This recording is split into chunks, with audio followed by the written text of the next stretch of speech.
Hi friends, మీరు చూస్తున్న రంగ్ farmer radio Telugu. Friends, మీకు బ్యాక్ సైడ్ కనిపిస్తున్నది చోడు చేను అండి. చోళ్ళు అని అంటాం కదా, అంటే రాగులు. ఆ రాగి చేను అనమాట. అది చాలా మందికి తెలియదు ఎలా ఉంటుందో. ఇప్పుడు చాలా పల్లెటూరులో పండించడం మానేశారండి. ఏజెన్సీ ప్రాంతాల్లోనే బాగా అయితే పండుతుంది. ఆ రాగులు చేను ఎలా ఉంటుందో అనేది మీకు చూపిస్తాను చూడండి. ఇక్కడ మొత్తం చేను అయితే ఉంది, బాగా పండింది. కోత దశకి అయితే వచ్చేసింది. మనకు వచ్చి ఒక 20-30 రోజుల్లో కోసేసుకొచ్చేది. చూపిస్తాను చూడండి ఎలా ఉందో. ఈ రాగి చేను వచ్చేసి మనకు ఆరుతడి పంటల్లో ఒకటండి. ఇది మెరక ప్రాంతాల్లో పండే పంట. ఈ రాగులు అనేది మనం పూర్వకాలం పెద్దల కాలంలో బాగా తినేవాళ్ళు. ఇప్పటికి కూడా మనం రాగి పిండి తినడం అనేది చాలా బలం అని అయితే చాలామంది చెప్తున్నారు.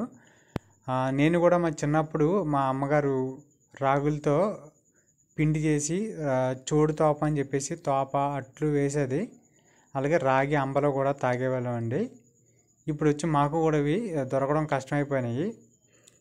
పెద్ద పెద్ద షాపుల్లో అయితే ఇవి ప్యాకెట్లు పెట్టి ఎక్కువ ధరకు అయితే అమ్మడం జరుగుతుంది, ఆరోగ్యానికి మంచిది. కానీ ఇవి ఒకటి, తర్వాత సజ్జలు కొరలు ఇవి ఒకటి. అలాగా ఇది వచ్చి మనకి రబీ ఖరీఫ్ సీజన్లో 2 సీజన్లో వేసుకోవచ్చండి. మనకు వచ్చి ఇది 3 నెలలు పంట. ఒక 100-110 రోజులు అయితే పంటకాలం అయితే ఉంటుందండి.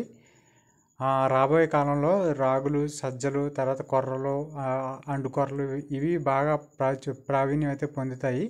ఎక్కువ మంది ఇవి తినడానికి ఇష్టపడతారండి. వీడియో నచ్చితే లైక్ చేయండి ఫ్రెండ్స్. Thank you.